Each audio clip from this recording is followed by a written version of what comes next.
আসসালামু আলাইকুম, সবাইকে স্বাগতম।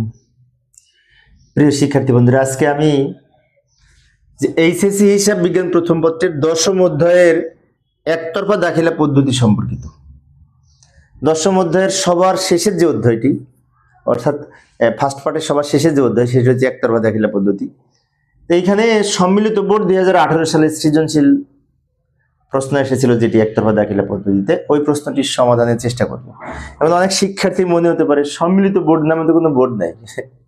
সম্মিলিত বোর্ড বলতে এখানে বোঝাচ্ছি যে এই 2018 সালে সারা বাংলাদেশে দুইটা প্রশ্নে পরীক্ষা হয়েছিল, দুই সেট প্রশ্নে, তার মধ্যে একটা সেট এইটা। তো ওই প্রশ্নটির সঠিক সমাধানের চেষ্টা করব। সমাধানের জন্য তোমাদের সাথে আছি আমি, মোহাম্মদ সিরাজুল ইসলাম। 1 মিনিট, প্রশ্নটা আমি একটু একটা কাজ করি, কলম নিয়ে আসি।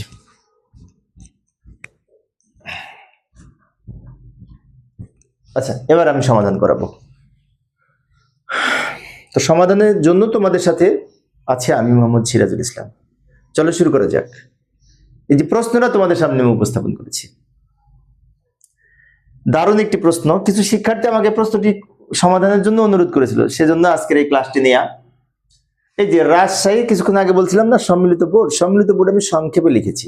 প্রকৃতপক্ষে এই প্রশ্নটি এসেছিল Rajshahi board, Comilla board, Chattogram board এবং বরিশাল বোর্ড 2018 সালে। তাহলে আর বাকি যেগুলো বোর্ডগুলো বাকি থাকে, ওই বোর্ডগুলো আবার আরেকটা প্রশ্ন এসেছিল। তো যাই হোক, এই প্রশ্নে লক্ষ্য করলে দেখতে পাই কি আছে, পড়ি প্রশ্নের মধ্যে কি বলা আছে। জনাব ইব্রাহিম মিয়া তার ব্যবসা দুতরফা দাখিলা পদ্ধতি মোতাবেক সংরক্ষণ করেন না। দুতরফা দাখিলা পদ্ধতি মোতাবেক সংরক্ষণ করেন না মানে একতরফায় সংরক্ষণ করে, এরা আরেক নাম। এবার এখানে কিছু তথ্য আছে। 2017 সালের 1 জানুয়ারি তারিখে তার ব্যবসার মূলধন ছিল 1 লক্ষ টাকা, দ্যাট ইজ প্রারম্ভিক মূলধন, ওপেনিং ক্যাপিটাল। জানুয়ারি 1 তারিখে যেটি দেওয়া আছে 1 লক্ষ টাকা, এটি প্রারম্ভিক মূলধন। আচ্ছা, প্রারম্ভিক মূলধন তো পেলাম। আমরা জানি যে এই যে খ নাম্বারে যে লাভ লোকসান বিবৃতি বা লাভ লোকসান বিবরণী প্রস্তুত করতে বলেছে, লাভ লোকসান বিবরণী প্রস্তুত করতে হলে আমাদের প্রারম্ভিক মূলধনও লাগবে, সমাপনী মূলধনও লাগবে। প্রারম্ভিক মূলধন কি সুন্দর অঙ্কে দেওয়া আছে, 1 তারিখের 1 লক্ষ টাকা, প্রারম্ভিক মূলধন নির্ণয়ের ঝামেলা নাই। এইবার ক নাম্বারে বলেছে সমাপনী মূলধন নির্ণয়।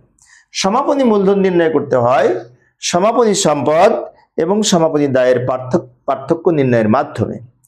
তো সমাপনী সম্পদ এখানে তথ্য দেওয়া আছে কিছু। এই যে 31শে ডিসেম্বর 2017 সালের তার ব্যবসায়ের অবস্থা ছিল নিম্নরূপ। মজুদ পণ্য ছিল কত? 20,000, নগদ তহবিল, প্রাপ্য হিসাব, বিনিয়োগ, আসবাবপত্র, প্রদেয় হিসাব, ব্যাংক ঋণ। এই তথ্যগুলি দিয়ে সমাপনী মূলধন নির্ণয় করব। এখানে আছে কিছু দায়, কিছু সম্পদ। তো সম্পদগুলো যোগ করে সেখান থেকে দায় বিয়োগ করব, তাহলে সমাপনী মূলধন বের হবে। আর এই যে নিচে সমন্বয়গুলি আছে, সমন্বয় থেকে একটি মাত্র আইটেম আসবে সমাপনী মূলধন নির্ণয়ের সময়, যদি কোনো সম্পদ কেনে। এই যে সম্পদ কিনেছে, ইব্রাহিম তার ব্যক্তিগত অর্থ দিয়ে 50,000 টাকায় একটি কম্পিউটার ক্রয় করে, মানে অফিস সরঞ্জাম কম্পিউটার ক্রয় করেছে। তাহলে আমরা এখন সমাপনী মূলধন নির্ণয় করব, এই তথ্যগুলোর সাথে এই 50,000 টাকা সম্পদের সাথে যোগ করব। যাই সমাধানের চেষ্টা করি। তো আমি উদ্দীপকটা এখানে নিয়ে এসে রাখলাম, এই উদ্দীপক দেখে এইখানে আমি সমাধান করে দেখাবো, সমাধান করে দেখাচ্ছি। এটা কিন্তু উত্তর আমাদের, আর এটা হচ্ছে প্রশ্ন, উদ্দীপক। তো কিছুক্ষণ আগে যেটা বললাম, প্রথমে সম্পদ লিখব। সম্পদ, এই যে লক্ষ্য করি, সম্পত্তি সমূহ নগদ তহবিল আছে কত? 40,000 টাকা লিখব। এরপরে মজুদ পণ্য কত টাকা আছে? 20,000 টাকা লিখব। প্রাপ্য হিসাব 20,000 টাকা লিখবো। কিছুই না, এগুলো দেখে দেখে লিখতেছি। সম্পদগুলো আলাদা করব, দায়গুলো আলাদা করব। পরে সম্পদগুলো যোগ করে যা হবে সেখান থেকে দায়ের যোগফল বিয়োগ করব। সম্পদ এবং দায়ের পার্থক্যকে মালিকানা সত্ত্ব বা মূলধন বলে, সেজন্য সম্পদ থেকে দায় বাদ দিব। ভালো করে লক্ষ্য করি। বিনিয়োগ আছে 50,000, 50,000 টাকা। আর প্রদেয় হিসাব আর ঋণ আছে, এই দুটো কিন্তু এখানে আসবে না, ওই দুটো পরে আসবে, কারণ প্রদেয় হিসাব আর ঋণ এই দুটো হচ্ছে দায়। এই যে সম্পদ কিনেছে 50,000 টাকা, একটু কম্পিউটার কিনেছে, ওইটা অফিস সরঞ্জাম নামে বা আসবাবপত্র। ও আসবাবপত্র ছিল তো প্রশ্নের মধ্যে, আসবাবপত্রটা লেখা হয়নি, 60,000 ছিল। আর অফিস সরঞ্জাম আছে। এই যে 50,000 টাকা যে কম্পিউটার কিনেছে, কম্পিউটারটা অফিস সরঞ্জামের মধ্যে পড়ে, এটা তো আমরা জানি। সম্পদগুলো খুব সুন্দর করে লিখেছি। এই 6টা সম্পদ ছিল, নিচে দাগ দিব। সম্পদগুলো সব যোগ করে এখানে লিখে দিব। মোট সম্পদ এটা কি? এটাকে বলা হয় মোট সম্পদ থেকে। এবার সমাপনী দায় সমূহ বাদ যাবে। সমাপনী দায় কি কি আছে? দায় তো আমরা জানি, এই যে প্রদেয় হিসাব দায়, ব্যাংক ঋণ দায়, তাই না? আর কোনো কিছু নাই, দুইটা দায় আছে। তাহলে আমরা লিখবো প্রথমে প্রদেয় হিসাব কত টাকা, 20,000, 20,000 টাকা, ব্যাংক ঋণ 30,000 টাকা। এই দুইটা সমাপনী দায় ছিল, এই দুটো যোগ করে এখানে লিখবো। ভালো করে লক্ষ্য করি, সমাপনী সম্পদগুলো যোগ করে এখানে লিখেছি, সমাপনী দায় দুইটা ছিল যোগ করে এখানে লিখেছি। এইবার কি করব, নিচে একটা দাগ দিব, এই সম্পদ থেকে দায় বিয়োগ করে এইখানে টাকা লিখবো, 1,90,000 টাকা হবে। এইটার নাম হবে সমাপনী মূলধন। সমাপনী মূলধন, যেটি সমাপনী সম্পদ এবং দায়ের পার্থক্য। এইভাবে আমরা সমাপনী মূলধন নির্ণয় করতে পারি। সমাপনী সম্পদ সমূহ যোগ করব, আবার সমাপনী দায় সমূহ বিয়োগ যোগ করব, দুইটার যোগফল বিয়োগ করব। তার মানে কি, সম্পদ থেকে দায়টা বিয়োগ করলাম আমরা। ক নাম্বার হলো। আবার উদ্দীপকে ফিরে যাব, খতে কি বলেছিল দেখব। খ নাম্বারে বলছে লাভ লোকসান বিবৃতি বা লাভ লোকসান বিবরণী প্রস্তুত করো। তো লাভ লোকসান বিবরণী প্রস্তুত করার মাধ্যমে আমরা নেট মুনাফা বা নেট ক্ষতি বের করতে পারি। লাভ লোকসান বিবরণী নির্ণয়ের নিয়ম হচ্ছে, ছকের মধ্যে প্রথমে সমাপনী মূলধন লিখবো, তার সাথে উত্তোলন যোগ করব, আর আয় থাকলে যোগ করব। আয় মানে কি, যে বিনিয়োগের সুদ আছে এখানে আয়, তাহলে এগুলি যোগ করার পরে বিয়োগ করব ব্যয় সমূহ। তো এখানে ব্যয় সমূহের মধ্যে আসবে প্রারম্ভিক মূলধন, অতিরিক্ত মূলধন, ঋণের সুদ, এই জাতীয় খরচ যেগুলি থাকবে। তাহলে আমরা এখন ধাপে ধাপে করি, যাই সমাধানের চেষ্টা করি। এই যে লক্ষ্য করি, আবার সেই উদ্দীপকটা আমি এখানে নিয়ে এসে রাখলাম, উদ্দীপক দেখে দেখে এইখানে সমাধান করব। প্রথমে কি লিখবো, সমাপনী মূলধন। বিষয়টি খেয়াল রাখবো কিন্তু, একতরফা দাখিলা পদ্ধতিতে অঙ্ক করার সময় লাভ লোকসান বিবরণী করার নিয়ম হচ্ছে সমাপনী মূলধন যোগ উত্তোলন যোগ আয় সমূহ যা হবে সেখান থেকে বিয়োগ করব কি কি, প্রারম্ভিক মূলধন বিয়োগ করব, অতিরিক্ত মূলধন বিয়োগ করব, আর কোনো ব্যয় থাকলে বিয়োগ করব। এটি হচ্ছে নিয়ম। তাহলে আমাদের শুরুতে কিন্তু সমাপনী মূলধন লিখতে হবে। সমাপনী মূলধন কোথায় পাবো, এখানে তো নাই, প্রশ্ন তো দেয়া নাই। কিন্তু ক নাম্বারে সমাপনী মূলধন বের করেছিলাম, 1,91,000 টাকা না কত যেন হলো, ওইটাই লিখবো। সরি, 2,31,000 টাকা হয়েছিল, 2,31,000 টাকা মনে হয় সমাপনী মূলধন। সমাপনী মূলধন ক থেকে পেলাম, এর সাথে আমরা যোগ করব কি, আচ্ছা সমাপনী মূলধন কত বের করেছিলাম একটু দেখি। আচ্ছা এটা সমাধান করে নিই, শেষ পর্যন্ত যাই অঙ্কটা করে। এর সাথে কি করব, এই উত্তোলন থাকলে যোগ করব। আচ্ছা উত্তোলন কি এখানে আছে, এই যে আছে। ইব্রাহিম প্রতি মাসে ব্যবসা হতে 250 টাকা নগদ উত্তোলন করে 1,500 টাকার পণ্য উত্তোলন করেছে। প্রতি মাসে 250 টাকা হলে 250 গুণ 12 সম্ভবত 3,000 টাকা হবে। তাহলে উত্তোলন লিখবো নগদ, উত্তোলন মোট একবারে লিখে দিলাম, নগদ 3,000, আর পণ্য আছে এখানে 1,500, একবারে লিখে দিলাম। এরপরে এই বিনিয়োগের সুদ লিখবো, যে বিনিয়োগ করেছে না 50,000 টাকা 1/7 তারিখে, 1/7 তারিখে হলে 7, 8, 9, 10, 11, 12, 6 মাসের সুদ ধরতে হবে। 6 মাসের মুনাফা কাউন্ট করলে হবে 50,000 টাকার 10% হচ্ছে 5,000, তার অর্ধেক 2,500। আর কোনো আয় নাই, এই তিনটা আয় যোগ করে এখানে লিখলাম। এখানে 1,19,000 হবে, এখানে মিস্টেক আছে, ওখানে একটু মিস্টেক আছে, আমি ঠিক করে দিই।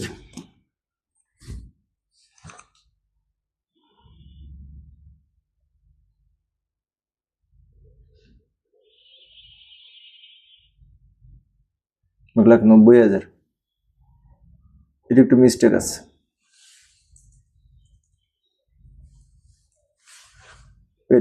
ফন্ড আবার আলাদা, কত ঝামেলা।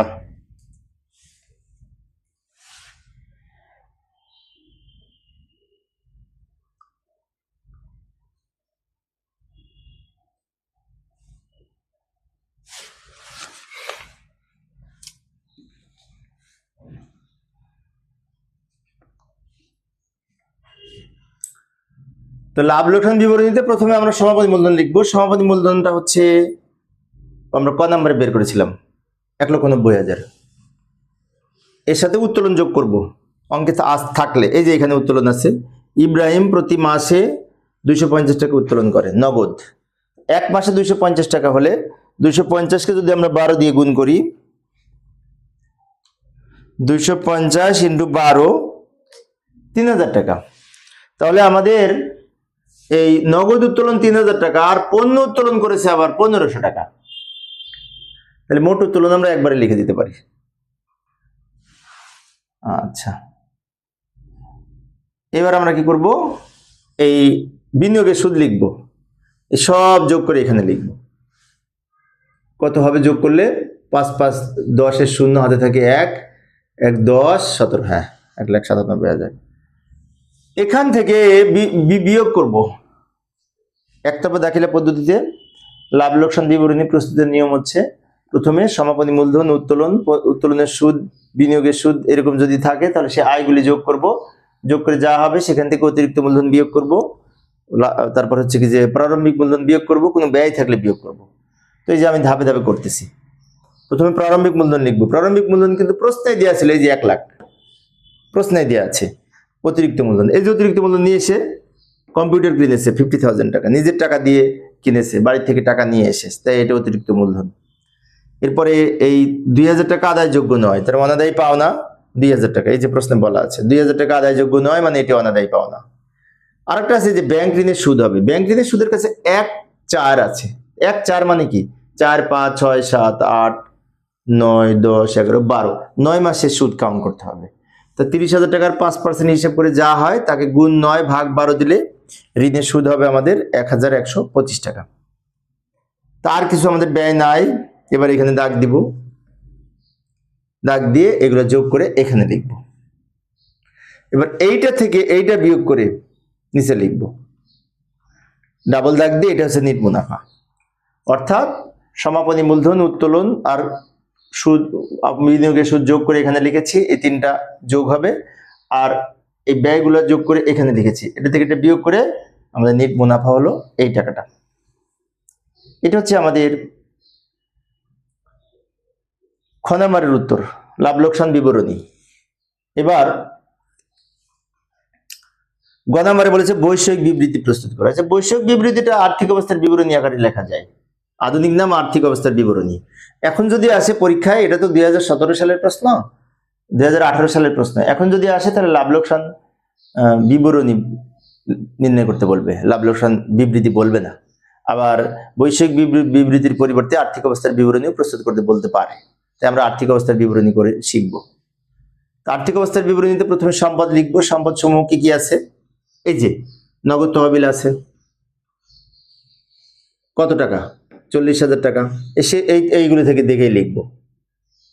মজুদ পণ্য আছে 20,000 টাকা, কি সুন্দর দেখে দেখে লিখবো। প্রাপ্য হিসাব আছে, বিনিয়োগ আছে, বিনিয়োগটাকে লিখে নিই 50,000 টাকা। তারপর বিনিয়োগের সুদ বের করেছিলাম 2500 টাকা। এখানে প্রাপ্য হিসাবটা এইখানে লিখবো। এই যে প্রাপ্য হিসাব আছে না, প্রাপ্য হিসাবটা এইখানে লিখবো। কারণটা কি? কারণ প্রাপ্য হিসাব সম্পর্কে সমন্বয় আছে। এই যে এখানে বলেছে প্রাপ্য হিসাবের 2000 টাকা অনাদায়ী হিসাবে গণ্য হবে, তাহলে এটা বাদ যাবে। বাদ অনাদায়ী পাওনা নামে ওইটা আমরা বিয়োগ করব। বিয়োগ করব কত টাকা হবে? 18,000 টাকা হবে। 2000 টাকা বিয়োগ করলে এই 2000 টাকা বিয়োগ করব। আর কোনো সম্পদ আছে? হ্যাঁ, আরেকটা আছে যে কম্পিউটার কিনেছে, তো অফিস সরঞ্জাম লিখবো। এখানে আসবাবপত্র আছে, আসবাবপত্র লিখবো। আসবাবপত্রের অবচয় নাই, থাকলে বাদ দিতাম।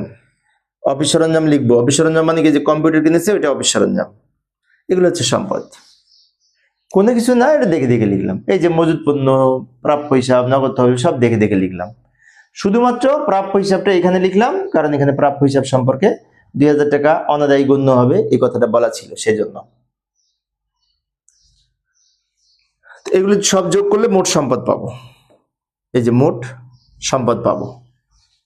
আমরা জানি আর্থিক অবস্থার বিবরণী বা বৈষয়িক বিবৃতি দুইটা অংশ থাকে, একটা হচ্ছে সম্পদ আর একটা দায় ও মালিকানা।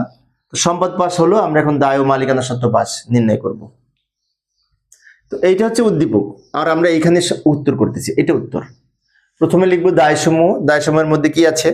এই যে প্রদেয় হিসাব আছে 20,000 টাকা অঙ্কে দেওয়া আছে। ব্যাংক ঋণ আছে এই যে 30,000 টাকা। বকেয়া সুদ আছে, বের করেছিলাম কিছুক্ষণ আগে। এই তিনটা সম্পদ, দায়, তিনটা দায় যোগ করে এখানে লিখলাম। এইবার আমরা মালিকানা সত্ত্ব নির্ণয় করব কিভাবে? মূলধনের সাথে অতিরিক্ত মূলধন যোগ, নেট লাভ যোগ, উত্তোলন বাদ। এই অঙ্কে এভাবে করব। প্রথমে লিখবো প্রারম্ভিক মূলধন 1 লক্ষ টাকা, প্রশ্ন দেওয়া ছিল, এই যে প্রশ্ন দেওয়া আছে। এর সাথে আমরা কি করব? অতিরিক্ত মূলধন যোগ করব। এই যে মালিক ব্যক্তিগত অর্থ দিয়ে কারবারের জন্য কম্পিউটার কিনেছে, তো এই যে কম্পিউটার কিনেছে 50,000 টাকা, এটা অতিরিক্ত মূলধন, কারণ এটা ব্যক্তিগত টাকা। তো এটা যোগ করব, যোগ করে নিচে লিখব, এর সাথে আবার নিট মুনাফা যোগ করব, কিছুক্ষণ আগে পেয়েছি নিট মুনাফা খ নাম্বারে, ওটা আমরা এখানে লিখব, যোগ করে নিচে লিখব, এখান থেকে উত্তোলন বিয়োগ করব, উত্তোলনে একবারে আমরা বিয়োগ করে দিব, এটার সাথে একবারে বিয়োগ করে এখানে লিখব, এটা আমরা এটা যোগ করলে মিলে যাবে। এটা হচ্ছে আমাদের এই আর্থিক অবস্থার বিবরণী। তো প্রিয় শিক্ষার্থী বন্ধুরা, এই ছিল আজকের আলোচনা। পরের ক্লাসটি দেখার আমন্ত্রণ রইল। খোদা হাফেজ।